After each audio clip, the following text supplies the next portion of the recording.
Be a very interesting discussion today. We're going to talk to someone who has just one of those stories that you see on TV and you go, wow. Okay, we're talking to a gentleman named Marcus Doe, and he's written a book where he tells his story. It's called Catching Rice Birds, a story of letting vengeance go. And I tell you, in addition to this being just really an amazing human story, this is also a really powerful lesson in forgiveness, because I know we all go through life and people do us wrong, and it's, you want to hold them accountable. You feel like justice demands that they pay a price for their injury they've done to you. Well, let me tell you, I think Marcus's story is going to make yours pale in comparison. No need to compare. I understand we all are injured, but Marcus has got just an amazing story. And he's on with me live right now, so prepare to listen. And if you're watching live, you can jump in and chat, ask questions as we go along. I'll pass them along to Marcus, if they're good questions. So, Marcus, how are you doing, man? I am doing well, Randy. Thanks for having me on. I really appreciate it. I've been looking forward to this for a few days, so thank you. Oh, yeah? Okay. Okay, so the first thing I notice is that you sound like everybody else I talk to around here in the U.S. You don't have an accent, even though you were not born here. How long have you been here? I have been here, it'll be 27 years this year. So I came when I was almost 14 years old. So I've been here quite a bit. When I start to talk, you'll be able to pick up a little bit of an intonation, Okay. accent. But I mean, I went to high school here, I went to college here, so I've been Okay. here. So my accent, yeah, Yeah. eroded along the way. Yeah, I get it. So tell us where you're from and tell us how you got here, because that's the amazing story that we want to hear. All right. Well, the story is kind of in three, I would say three sections. I grew up and I was born in Liberia, West Africa. Um, Liberia is a small country in West Africa, and we're probably about right now about 5 million people. Actually founded by freed slaves from the United States. So the American Colonization Society, few people know about that organization. When slaves were being let free and the transatlantic slave trade was stopped, a lot of people began moving back to West Africa, missionaries, etc. And when they got to Liberia, they met the native people were also there. So that land was founded. Liberia was founded by free slaves from America. Liberia is probably the closest African country culture-wise to America. Our flag is one star instead of 50, same design. There are 11 stripes instead of 13, and same color scheme, everything. The government style is the same, two houses of Congress, president, when we follow democratic principles. So Liberia, the capital city of Liberia is Monrovia, named after James Monroe from here. So a few Americans actually ruled Liberia in the beginning. And for 150 years or so, most of the leaders of Liberia were actually freed descendants of freed slaves from here. And when they went back to Liberia, they treated the people there like they had been treated here. So they were upper class of society and treated the native people as if they didn't mean much, and that created a kind of a tribal chasm between the two groups. So American Liberians, as we call them, are about 10% of the population, and 90% of the people are native-born people. And so the history of Liberia, there was this division and kind of this hard tension dance between the two groups.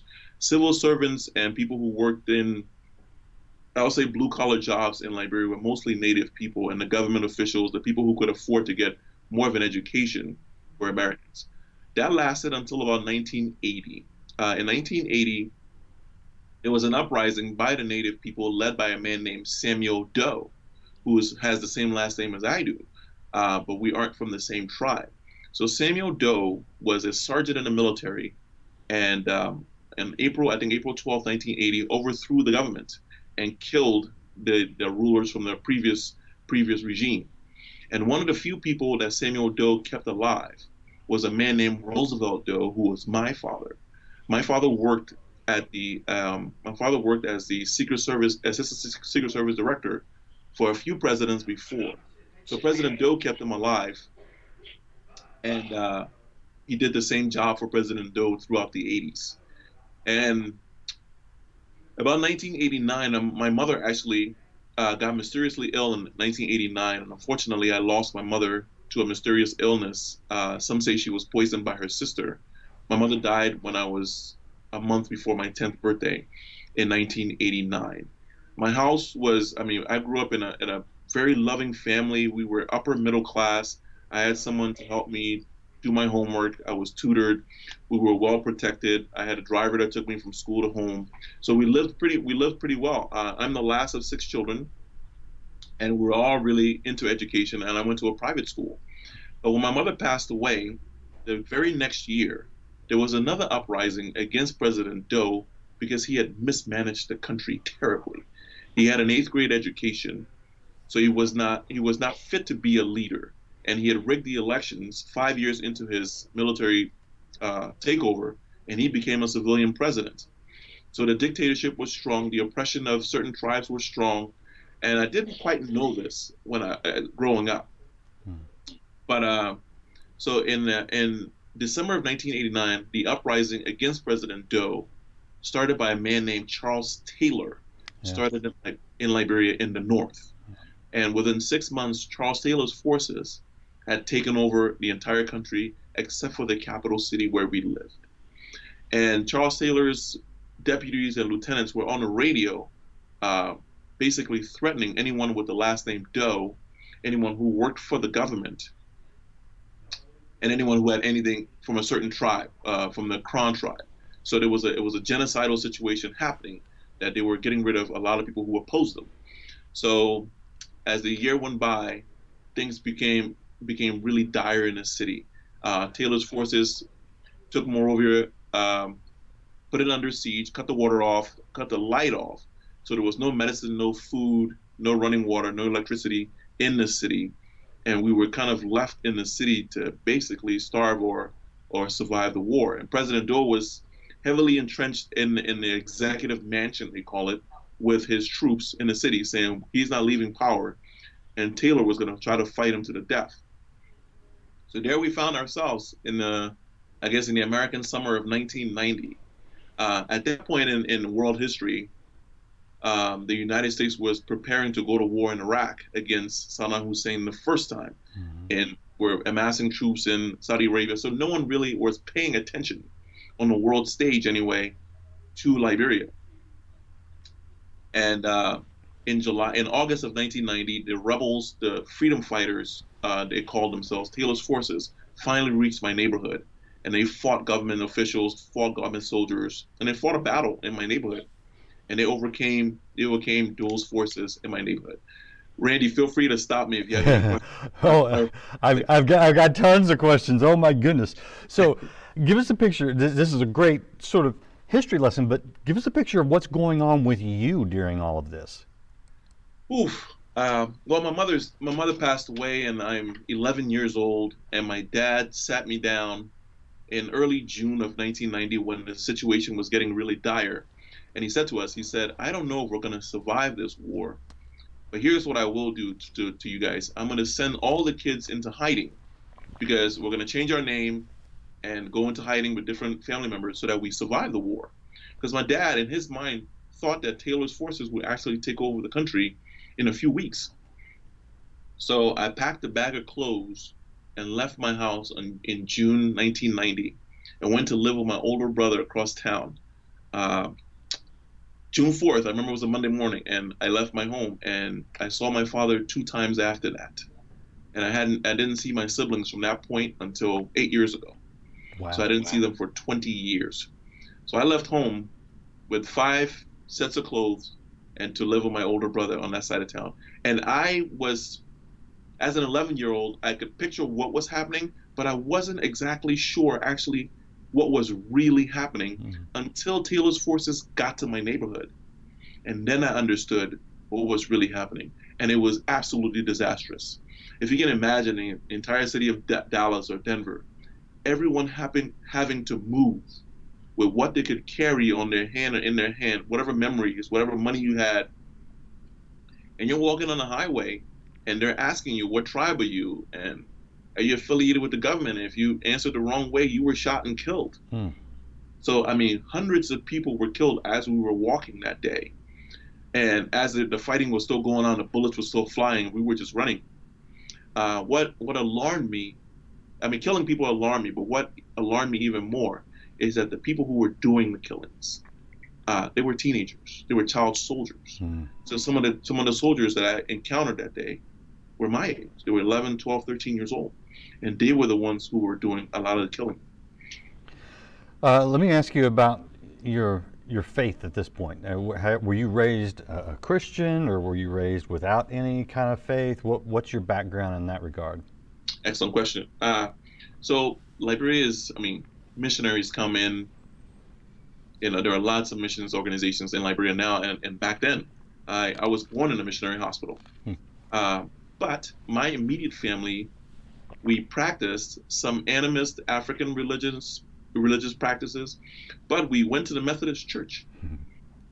So I went to the Methodist Church probably 4 or 5 times when I was a kid. I mean, that's as much. I would call myself a Christian, but I didn't understand. I didn't understand the full tenets of the full weight of it. I didn't understand Jesus as Savior, and those kinds of things were not explained to me explicitly. I mean, as an 11-year-old. Yeah. So I wasn't baptized or anything like that. Yeah. All right. So you're living with your brother across town. Robert Taylor's forces are coming into town, going after President Doe. No relation to you. Mhm. What happened at that point? So August, rebels took over my neighborhood. We now were pushed to live inside of rebel territory. Charles Taylor's forces are controlling the area, and they're systematically trying to really kill people from a certain tribe and kill people with my last name. Mm-hmm. So I'm hidden. I live in a house, a 4-bedroom house with about 80 people at this time, and with no running water, no electricity. And every day I take a 50-gallon, I guess a 40-gallon tank to go to the local creek and get water, basically risking myself every day getting out of the house. So we lived on one meal a day for the next few months, and it wasn't like a gourmet meal. You know, Right. we're dealing with rice and salt or rice and whatever greens we could find. Some of the things we ate, I'm not sure were actually edible. Like we wouldn't have eaten those things in normal times. Mm-hmm. But so we lived in that environment for about 4 or 5 months, and the situation in Liberia got so dire that the conflict became a three-sided conflict. Charles Taylor's forces actually split into two because they couldn't figure it out. So it became a three-sided conflict. And as the situation got worse, our neighbors, the Nigerians, the Ghanaians, the other African countries around the area decided they were going to send some peacekeepers into Liberia because it was so bad. So when the peacekeepers came, Taylor's forces, Taylor felt like he was the closest to winning the war, and he did not want peacekeepers coming. So he actually engaged in a battle with the peacekeepers, and that became a nightmare because the peacekeepers, they had an air force, so they would drop bombs at night, and we were in Taylor's territory. Oh. So it was vicious. I mean, What's your dad doing during this? Because I mean, if he's the president's security guy, and the president is barely hanging on in the middle of all this, what? at this point, yeah, at this point, Randy, I don't know where my dad is. Oh. I'm with my brother, and we're in another part of the city, even in the suburbs. I don't know where the rest of my siblings are. I don't know where my dad is. I don't know where any family member is. So the peacekeepers come and they actually fight Taylor and push him out of the city. Huh. And so they liberate our neighborhood. So we were able to come into the city center. And what I saw in the city center, I mean, I thought I had seen horrible things. I mean, the kids in the city center looked worse than I did. Mm. And bones everywhere. I mean, I looked bad. I didn't recognize myself in the mirror when I looked at myself. I looked bad, but they looked worse. But one thing the peacekeepers were doing is that they were taking people out of Liberia who needed medical assistance badly. Mm. They were taking refugees out of the country. If you could bribe them, or you were injured, or you had some kind of medical issue, they would take you out of the country. So my brother's wife at the time, who I was living with, was pregnant, so she automatically qualified to be taken out. And so we got online. We didn't have any ID, and the soldiers just interviewed you really roughly and got you on a ship. And this ship was the ship that brought military supplies into the country. and they would take people on the deck of the ship and take up to another country as refugees. So I remember this is one of the probably key moments of my life. I am standing on line, and my brother and his wife are in front of me, and the soldier asked my brother, "Hey, where's your family?" He says, "This is my wife. She's pregnant, and we need to get out of the country." And the soldier says, "Yes." And then the soldier looks at me and said, "Who is he?" And he said, "Well, that's my little brother." And the soldier said, "Well, you can't take him. We're only taking immediate family members." And at that point, my heart sunk. I mean, I started crying Mm. because one, I'm 11 years old. I don't know where my next meal is coming from, and the only family member I knew was alive is being taken. So my brother pleaded on my behalf, and the soldier said, "Okay, you can get on the ship." So I got on the ship, really grateful, and I told myself, "Man, I will never return to Liberia again," because I mean, I had faced several occasions where soldiers wanted to kill me, Yeah. right? Just for that fun of it. So we got on that ship, and I didn't know where the ship was going. To be honest with you, I didn't really care. Yeah. I got on that ship, and we left Liberia. Uh, we spent 2 days at sea, and we landed in Ghana as refugees. So I lived as a refugee in Ghana for 3 years. So during those years, during that second year in Ghana, my brother and his wife decided they wanted to go back to Liberia to try to find family members because the peacekeepers had done enough work that it was semi-quiet in Liberia. Yeah. Taylor still owned 70% of the country, but it was quiet. So when they went back, I stayed in Ghana, and I lived with a family that had a farm, pigs, and so I was working, I was going to school, and when they came back is when my life changed. Um, my brother brought me a letter from Liberia when he came back, and the letter had been written by another brother of mine that I hadn't seen in 2 years. Mm. When I opened that letter, I got the saddest news of my life, that my father had turned himself in to Charles Taylor's forces, and he was interrogated and he was executed. Mm. Uh, so I didn't realize my father had been dead for 2 years, and I had been an orphan, and I was living in another country, and that was the change in my life. At that point, I went to Awana groups. You know, I was in the church in Ghana and doing really good in school and appreciating where I was and the peace. But when I received that letter, I made it my goal, Randy, to find the man that made me an orphan, to kill him. Did you know specifically who that was, or did Yes, yes, you knew yeah. who was? I knew the name. Wow. So I took that letter. I wish I kept that letter, but I remember that name, and I began that. I don't know how. In my 12-year-old mind, I thought, how am I going to get back to Liberia and find this man? Because I love my dad. My dad Sure. was my absolute hero. Sure. You know, I was an orphan within 2 years. I was private school educated. Now I'm working on somebody else's farm. I had learned two new languages, and I was just at the depths of it. I just had it, right? And I remember one day we were singing red and yellow, black and white, they are precious in his sight. Jesus loves the little children of this world. And I thought, how can God love me? Um, I'm an orphan. I've had malaria more times than I had hot meals at that point, Mm. and I'm desperate. So my brother tells me, he says, "Well, we cannot go back to Liberia because it's just still not safe. So we're going to apply to come to the United States as refugees." And let me just take a minute here to say that the process of coming to America as a refugee is a lot harder than I think people realize. Yeah, I think you're right.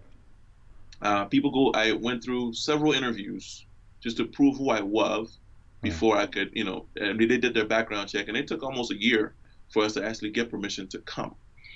Uh, I didn't want to come initially because I wanted to go back to Liberia, to join the war, and I had had a few people who had spent some time in America, and they told me, America, 9 months out of the 12, it's cold, and I had never seen temperatures below 75 degrees. So I didn't want to come, Well, you went to Denver. You're in Denver. You should have come to Dallas. 9 months out of the year, it's warm down here. Believe it or not, Randy, I landed in Boston. So Oh, Lord. I landed in America in Boston in March. So that fear was realized really quickly. So I got to America, and initially I didn't do well. Mm. My English was fine. I spoke perfect English. I went to school, as a middle schooler. Because my English was fine, my teachers never really asked me where I actually came from. Sure. And my guidance counselors gave me my schedule, gave me all those things. And then the American social climb was just humongous. Anyway, I didn't do well in school. And I did pretty poorly because my my traumatized little mind just could not focus on school. Yeah, well, no, it's just, nobody knew what you'd been through because you passed as just another American kid. Yeah, and in a sense, I didn't want to say because Yeah. it was just such a painful story. It was such a hard story to tell.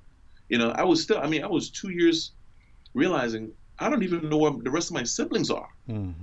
And in my mind, they had all died because the war was still going on. Yeah. So I couldn't concentrate. Whenever the room would get quiet, my mind went back to war. Mm. So anyway, I barely graduated high school. Um, I started to work. I even tried to go to the United States military, and they rejected me. And I mean, depression. I was working in Burger King, flipping burgers and taking out trash, and I didn't know what my future held. The little glimmer of hope that came to me, and I'll always thank the American public library system. I had been through high school here, and I didn't know the public library was free. I was 19 years old, and my boss at Burger King looked at me and said, "You are too smart to stay here for the rest of your life. Right down the road is a public library, and all you need is an address to get a card." And I started reading everything I could. Mm. Absolutely changed my. That's how I was able to, to go to college.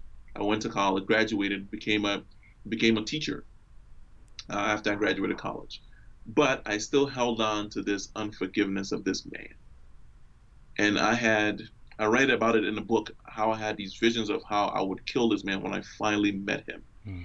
And all the while, I was going to church almost every Sunday, but it just never clicked that I needed to practice forgiveness. I was about 24 years old when I read Matthew chapter 6, verse 14 and 15. It says, if you choose not to forgive others, your heavenly Father will not forgive you. I think that's right after the Lord's Prayer, and everybody just kind of rolls through and keeps going. But those two verses right there changed my life. Mm. And I made the decision after a few years of actually wrestling with it that I was going to try to forgive the man who killed my dad, Mm. made me an orphan.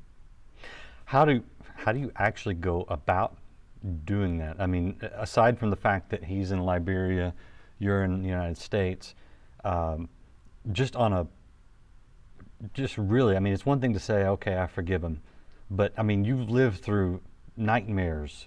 You've I'm sure you've lost sleep over this. Oh yeah, absolutely.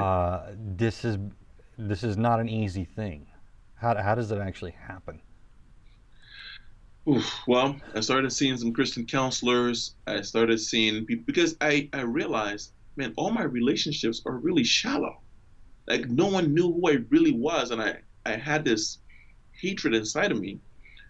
So I started to practice sitting in my living room, my dining room actually, across from an empty chair, and actually talking to this empty chair as if it was this man who had killed my dad. And I did that for years. Mm. And some nights I would scream at this chair. I would cry in front of this chair. And I went through every possible scenario that I could come up in my mind.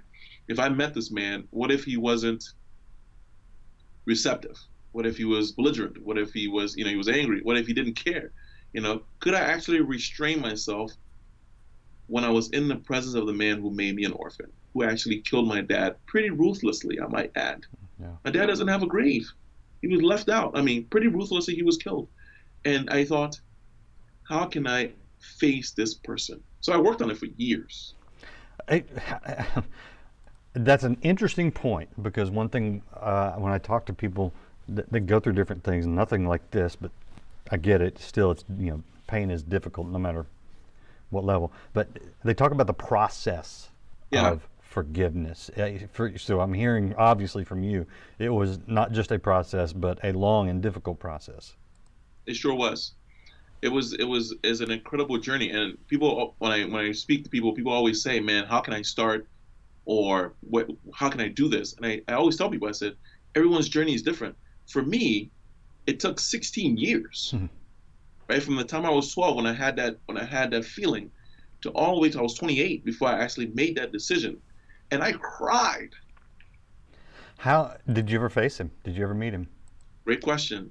So I bought the ticket to return to Liberia when I was 31 years old. Brave enough to do it. I hadn't seen my siblings in 20 years. Last time they saw me, I was 11 years old, and I bought this ticket, and I was leaving that June. I'm excited to pack my bags, and the longest, shortest flight I ever been on. Right, it's so long, Right. you know. So I get there, and I tell my brothers on a Sunday that I'm coming, and they don't really believe me.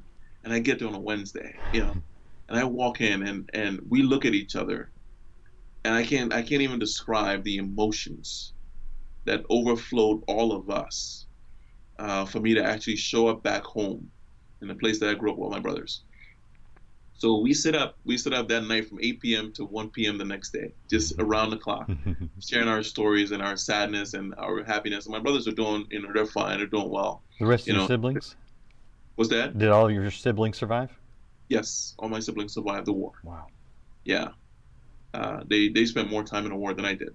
So I get there and I tell them what my plan is, and I could tell something was up. They didn't want to actually come out and tell me. They were like, I don't know, they were skeptical that I could actually find the guy. Well, one of my brothers knew what had happened to this man because he tried to find him as well. Turns out, that man had been killed in 1996. Yeah. So I had been keeping this hatred in my heart for someone that didn't even exist for 14 years. Yeah. I was in a barber shop just across the street from my house, and some of the guys in that barber shop actually knew him and were in the vicinity when my father was killed. Yeah. So I sat with men who saw my father's last moments. Um, Let me ask you this. When you found out that the man who murdered your father was himself dead, was there disappointment? Was there relief? How did that strike you? it was almost a conflict in my heart because I was disappointed because I actually wanted to meet him, right? And but it was also a sense of relief that I didn't have to go through that process because I didn't know how he was going to react. But I would say my overwhelming feeling was a feeling of great disappointment because I wanted to offer him a forgiveness so he could actually be free as well. What I learned while I was in Liberia is that a lot of the young men that did a lot of the killings were young men like me. I mean, now they were in their 30s, and they just wanted to be accepted in society. And I felt the pain that they felt. Some of them will tell you, I can't sleep at night because I killed hundreds of people. I killed so many people I can barely sleep. And they're alcoholics, they're hooked on drugs, and all those kind of things. And they just want to hear the words from someone who they hurt, that they are forgiven. And I wanted to extend that forgiveness to them because Christ forgave me. Well, let me ask you about that because you say you kind of went to church a little bit, practiced some animist things as a child, and then when you were in the United States, you were in a church. At what point did Christ become real to you? A lot of people, when I hear people's testimonies, they say it happened as a 180. It did not happen as a 180 for me. Turning points, I think one, when I was 19 years old, working at Burger King, just not trying to figure things out. My brother, who was the only family member I knew was still alive at that time, he was our caretaker, had a massive heart attack at 38 years old in the United States, and they said he would never be a normal person again. Matter of fact, the doctor said because no one was at home when he had the heart attack, that he would never return to a normal functioning adult. I remember thinking, man, everybody around me is dying, and I can't do anything. That was the depth, I think, of my life. I mean, I've had several lows, obviously, and I remember going down to the basement that night. It was the night after Christmas, December 26th, 1998, and saying to God, if you are real, if I'm going to church and all these things, if faith is real, if you are real, you need to do something to turn my life around. Because I can't go forward, one, hating this man, and I'm about to be just out in the world by myself. Because at that point, I didn't know the rest of my siblings were alive. And I would say that was the start of me growing in Christ. And then the second place was the Matthew 6 passage of 24, and then moving to forgiveness. And then I started to grow in my faith and getting mentors that were able to walk me through what actually faith is. Hmm. Yes. Was there any kind of, I know I get the process of all that, your faith growing, but of forgiveness as well. Was there a point where you realized, okay, I am actually free of the anger, the hurt, the bitterness, and I have actually forgiven? I think it was a chance. It was a time when I made the decision to go back to Liberia. Yeah, Like that actually taking that step, right? yeah. You can say you forgive. You can say you forgive all you want and stay here and still harbor things. But when I bought that ticket and spent money to go to Africa to actually search for this man to actually forgive him, I think that's when I knew that I was actually very free, Yeah. because for 16 years I wanted to kill this man. Hmm. Right? That change of heart, I think, didn't happen overnight. It happened over a period of time, and I realized I could not live another day in the hateful way that I was living. If you were to call my high school teachers now, and they would look at me now, they would tell you a different person. It's like you were so angry, you were so sad, you were so miserable as a teenage man. Hmm. But yeah, that's when I knew I made that decision, Mm. and I felt free. And man, I tell you what, my relationships now, my friendships now have more depth in them because I've processed the hurt, I've processed the anger, and I've let Christ actually move in other spaces in my life. Mm. So what do you do now? Great question. I am a pastor of a church in downtown Denver. Uh, is a multi-ethnic church with, I mean, Africans are here, uh, African Americans, whites, so is a true mix of people. And I realized that all the things that have happened to me are not in vain. Every time I step up to preach, I can pull from things that people can identify with because I've been through so much, Yeah. and Christ has done so much for me, you know. And it works in that overflow. Like I'm not angry, you know. Yeah, it was sad. It was incredibly sad. I've lost a lot that I will never gain, but Christ redeemed me and He set me free. Yes, I'm a pastor of a church. That, well, that's an amazing story. Let me explain the book, Catching Rice Birds: The Story of Letting Vengeance Go. I get the vengeance part, but what does catching rice birds mean? So yeah, when I was a boy in West Africa, we used to catch this beautiful West African bird. The scientific name is a village weaver. It's a yellow and black bird. But Liberians, we call it rice birds because they love rice. Mhm. So they basically formed the soundtrack of my childhood. They came in the evenings and filled the trees around my house, and I would set these little traps, put rice on the ground, and they would come in, and I would catch them by using just this trap that would put them in darkness. So that was a symbol. That is a symbol for me that I used to be trapped in darkness. And like a bird, I have been set free. And it's beautiful. Mm. So that's my earliest childhood memory was actually playing with those birds. So Wow, that's the story behind the title of the book. that's beautiful. Actually, it's wonderful, man. I can't express how grateful I am that you're coming on and sharing your testimony and just what God's done in your life. Because I look at you, uh, I don't see a bitter person. I don't even see the scars of necessarily of all the things that have happened to you, even though I know they're there. I see someone who's whole and healed and happy and reaching out and sharing the love of God with other people, and that's amazing, man. I'm just incredibly grateful. Sometimes I pinch myself. How did I get here? I Mm. used to ask myself that question in the war, when I was in the refugee camp with no food, when I had malaria. How did I get here? Mm. Now in the States, I mean, I'm married, I have a home, I have this great congregation of people here. I have a master's degree, which I never thought I'd ever even make it out of high school. Like, how did I get this far? I wouldn't have got this far without Christ, no doubt about it. When Mm. I pray, people say, man, you pray for the simplest things. No, I pray for the things that I realized I didn't have before. I pray for hot water. I Mm. thank God for hot water. I thank God for a bed. I thank God for like shoes. Yeah. I used to take my shoes off and walk to school barefoot. Now I have 4 or 5 pairs of shoes. I get to choose my shoes every day. You know? So Yeah. I thank God that I can sit and have choices in food, all those kinds of things when I pray for. People say your prayers are so simple, but because I realize where I've come from. Yeah. Uh, Man, bless you, Marcus. I might have to come visit your church because I'm up in Denver a lot. Um, Please do, please do. And, so and what's the name of it? Providence Bible Church in Northeast Denver is right off Colorado Boulevard.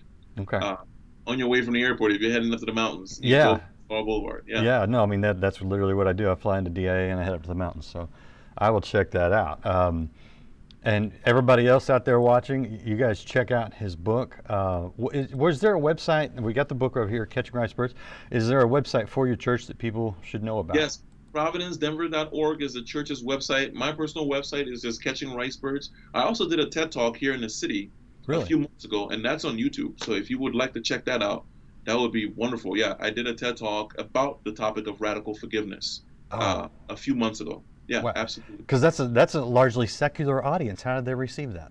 It was absolutely positive, and I shared about Jesus and how that changed my life. It is a secular audience, but they were finding the story. I feel like the story is so powerful that everybody, I realize, struggles with this forgiveness, whether it's from a father, an ex-husband, an ex-wife. This may not be as big as mine, but it impacts people's lives. And I didn't really realize that when they asked me to do it. And I said, you guys, I'm going to talk about what actually changed my life. And they said, yeah, fine, go with it.